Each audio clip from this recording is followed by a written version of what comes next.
This is the open chain stitch used in hand embroidery. It creates kind of a square looking stitch that works well in circles and on wavy lines, on straight lines. You can change the look of the stitch by changing the distance between each of your stitches. So you can close it up or make it wider, however you wish. Today I'm going to demonstrate working between two parallel lines, working from right to left. And I'm starting by taking my needle down on the top line and angling it to the lower line inside the loop of my working thread, over the working thread, as you can see there.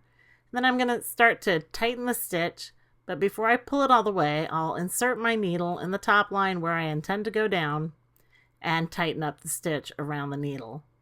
Then angle the needle back down to the baseline. Make sure you're going over the working thread.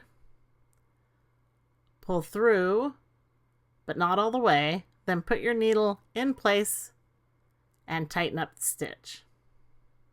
So again, angle down to the baseline, over the working thread, put your needle in place and tighten up the stitch.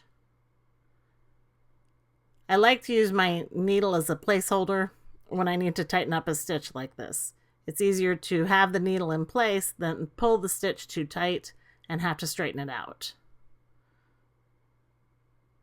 So angling down to the baseline, over the working thread, putting the needle in place to pull through.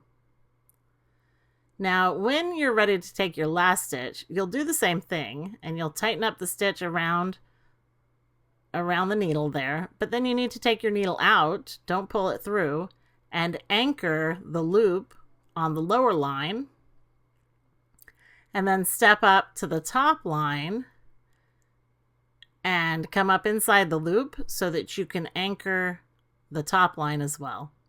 And that is the open chain stitch. For more tips and techniques on hand embroidery, stop by and visit me at Needle and Thread.